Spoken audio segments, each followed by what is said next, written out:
am starting to suspect that we have been looking at Hudson completely wrong.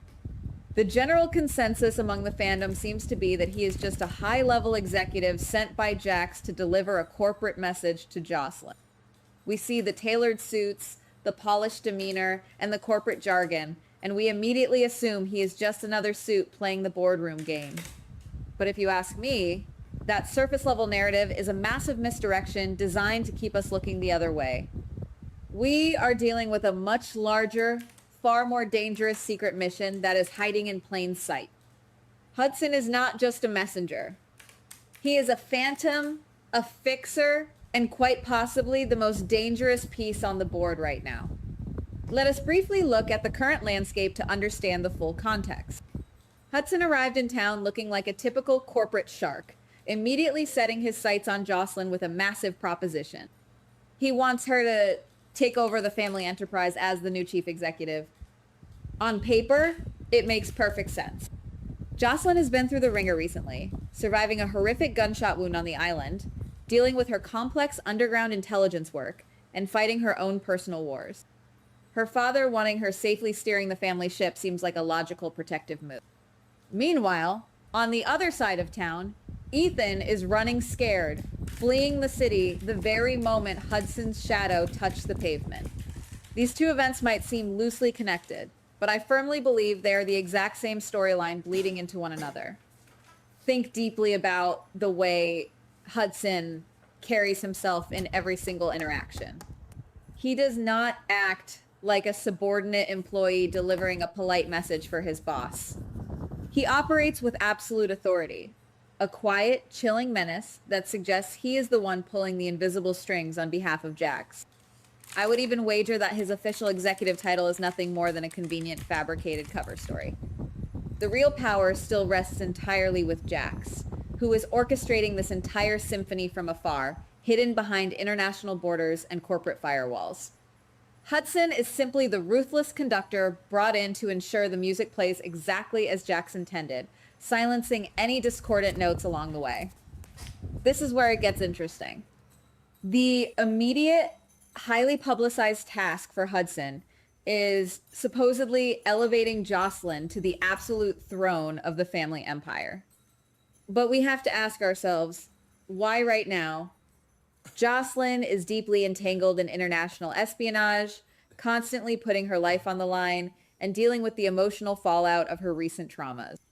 Handing her a massive corporate empire at this exact chaotic moment feels incredibly calculated.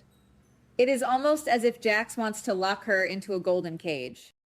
By keeping her distracted with endless board meetings, stock prices, and corporate acquisitions, he ensures she does not look too closely at the shadows gathering around her own family tree. Because I am entirely convinced that Hudson has a secondary, far more sinister objective that he is keeping off the books: finding Phoebe. If we accept this premise, the entire dynamic between Hudson and Ethan completely flips on its head. We already know the brutal, violent history between these two men. Hudson tracked Ethan down in Oslo and delivered a savage beating, threatening Ethan's entire family if he continued to spin lies about Delilah and the child. Let us be real for a second. A standard corporate executive does not fly all the way to Norway to beat a man half to death over a random paternity dispute. A loyal, highly trained fixer protecting his powerful employer's deepest, darkest secrets, however, absolutely does. Why is Hudson so obsessively focused on this specific child? The answer, I believe, points directly back to Jax. I am proposing the grand theory that Jax is actually the biological father of Phoebe. If we trace the timeline back through the years, it is entirely plausible that Delilah was a secret romantic entanglement for Jax, a passionate relationship kept entirely off the books, away from the prying eyes of the press, his business rivals, and most importantly, his family. For whatever reason, this romance was buried deep underground, and Phoebe grew up with her true lineage completely erased from the narrative. If this theory holds water, the implications for the canvas are absolutely staggering. It means that Jocelyn is Phoebe's older half-sister. Just pause for a moment and truly think about the emotional weight of that revelation. Jocelyn has spent her entire life believing she understood her father, his flaws, his past mistakes, and his ultimate loyalties. To suddenly discover that he fathered another child, deliberately hid her existence from the world, and then dispatched a ruthless operative to track her down would completely shatter Jocelyn's worldview. It is a fundamental betrayal of trust that goes far beyond typical family drama. It strikes at the very core of her identity. Let us look closer at why Jax would send Hudson to handle this explosive situation right now. If Jax only recently discovered Phoebe's existence, or if he realized the secret was perilously close to leaking to the press, he would need total, uncompromising control over the narrative. By placing Jocelyn at the head of the company, he ensures the financial empire remains secure and stable within the family. Simultaneously, Hudson is deployed to quietly, efficiently locate Phoebe before anyone else, especially inquisitive minds like Alexis, Brooklyn, or Harrison can put the puzzle pieces together. It is a brilliant, dual-pronged strategy designed to protect the family legacy at all absolute costs. But wait, let me play devil's advocate for a second and challenge my own logic. Would Jax really be so cold, so calculating, as to completely abandon a young child for years on end? Perhaps I am painting him too much like a cartoon villain. Maybe Jax genuinely had absolutely no idea Phoebe existed until very recently. Maybe Delilah kept the pregnancy a complete lockdown secret from him, and Jax only recently uncovered the truth through a private investigator or a deathbed confession. If that is the case, Hudson's aggressive tactics in Oslo might not be about burying a scandal to protect a stock price, but rather a desperate father's ruthless attempt to bring his lost daughter home. It is a fascinating duality to consider. Either Jax is ruthlessly covering his tracks, or he is tearing the world apart to find his own blood. So, where exactly does Ethan fit into this chaotic, dangerous web? Up until now, we have been led by the narrative to believe that Ethan might be the father, or at least a desperate man trying to claim a child that isn't his for financial gain. I have a very different read on the situation. I suspect Ethan is the man who truly loved Delilah in the past.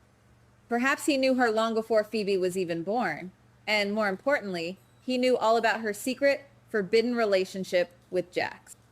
Ethan is not the biological father, but he is the sole, terrified keeper of the absolute truth.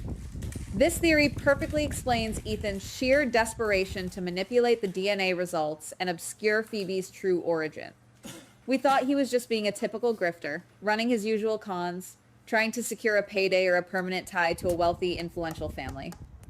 But what if his motivations are entirely pure and protective? If Ethan knows that Jax is the real father, and he knows exactly what kind of ruthless, violent lengths a man like Hudson will go to, Ethan might be terrified for the child's safety and psychological well-being.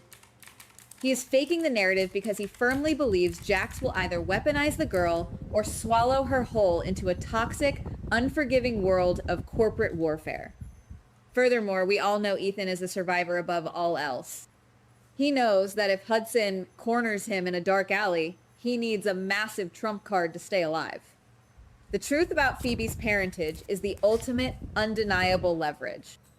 If Hudson and Jax push Ethan to the absolute brink, Ethan can threaten to blow the entire secret wide open to the global press. He can expose the affair with Delilah. He can provide the exact, irrefutable proof needed to destroy Jax's carefully curated public image.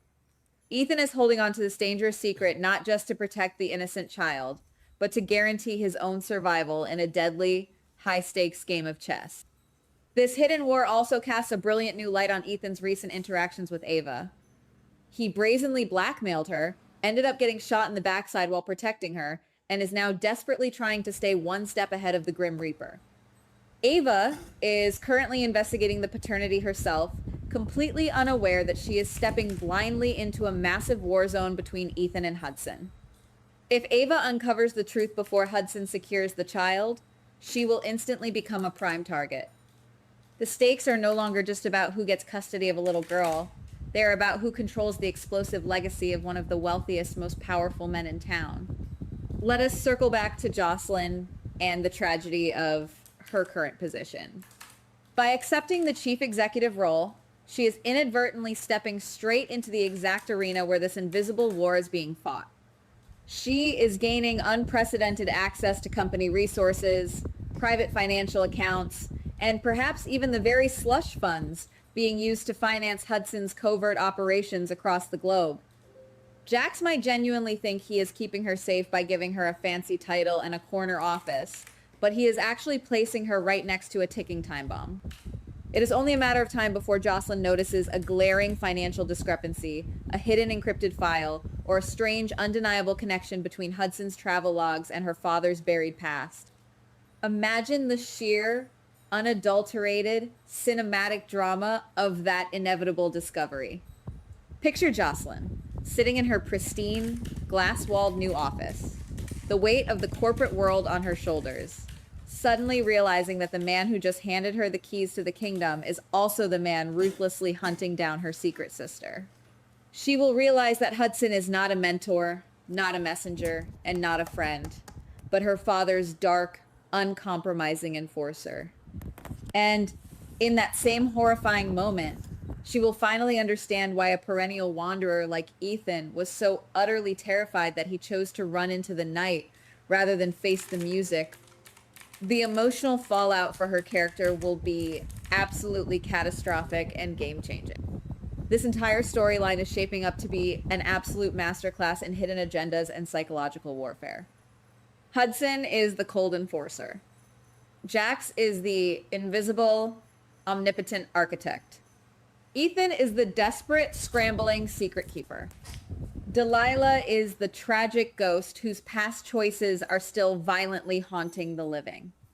And Phoebe is the innocent, unknowing key that could unlock a massive Pandora's box of generational trauma. The writers are brilliantly setting up a scenario where every single character is operating on a completely different layer of truth, and the eventual collision is going to be nothing short of spectacular. If this elaborate theory proves correct, the central mystery of the entire season completely shifts on its axis. We are no longer simply asking who fathered this mysterious child. The real, terrifying question is what a desperate, powerful father will do when he realizes his darkest secrets have been weaponized against him by the very people he sought to control. And more importantly, when the dust finally settles, the smoke clears, and the ugly truth is laid bare on the mahogany boardroom table. Will Jocelyn choose to fiercely protect the corporate empire her father built, or will she burn it all to the ground to save a sister she never even knew existed? Goodbye. Please like, subscribe, and comment on the GH Spoilers Daily channel.